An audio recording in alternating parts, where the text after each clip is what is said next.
জমে কেন দিল না।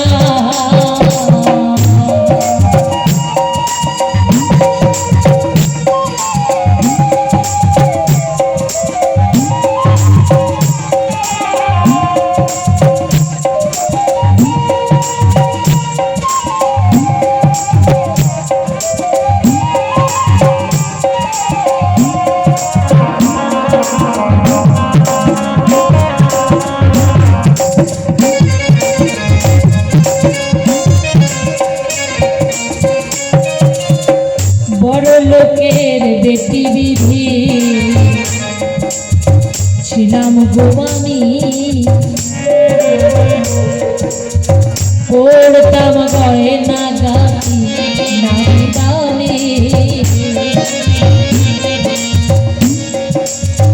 মহাদেব গোসাই বলে গেছে, হে দুর্গা তোমার বদন শুনতে পাই,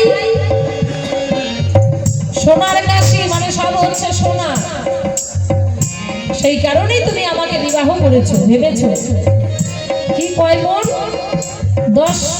10 কেজি দিয়ে নাকি কি নাকের সোনা, নাকি 20 কেজি দিয়ে নাকের সোনা, তারপর 10 কেজি দিয়ে কি বললো গলার হার নাকি এমন করে বলে গেছে 1 মন, তাই দিয়ে নাকি আরো কি কি মানে দুর্গা মনে মনে ভেবেছে তাই বানাবে।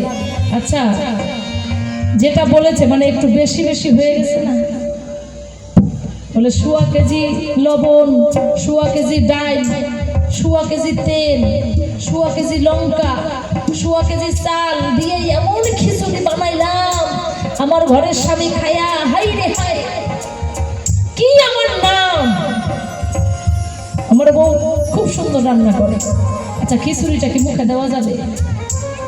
মানে একটু বেশি হয়ে গেল না? সেটা নয়, দুর্গা হচ্ছে রাজকুমারী, রাজকন্যা। প্রত্যেকটা মানুষ কি চায় যে সমানে সমানে হবে, কিন্তু মহাদেবকে যখন দেখলো যে সে থাকে সোনার কাশি, ভাবতেই পারে যে সোনার কাশি মানে সোনার সবকিছু রয়েছে, এখানে কোনো ভুল নেই। তারপর যখন তোমার সঙ্গে গেল, আচ্ছা তোমাকে কি ছেড়ে সে চলে এসেছিল? তুমি তো তাও তোমার বউকে রাখতে পারলে না, তুমি গিয়ে শ্মশানের মধ্যে পড়ে থাকো, আবার বড় বড় কথা বলো। দোষটা কার? দোষটা হচ্ছে তোমার। দোষটা কার? সে হচ্ছে পুরুষে। তাই মহাজন বললেন বড় লোকের বেটি বিধি ছিলাম গো আমি, পড়তাম গয়না গাটি নামি দামি। গালি শুনে তার বুক পেটে পালা, মাথায় মাতাল হইয়া আমারে জ্বালা।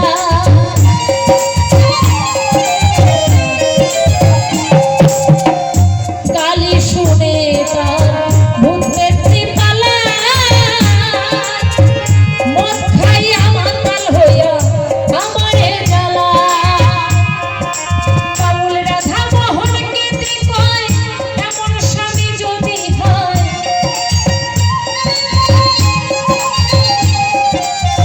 বাউল রাধা মোহনকে কয় এমন স্বামী যদি হয়, বিধি কেন বিচার করলো না? ও বিধিল জমে কেন দিল না? ও বিধিল জমে কেন দিল না? এমন মরদের ঘাত করি জনম ভয়, কোনদিনও সুখ হইল না।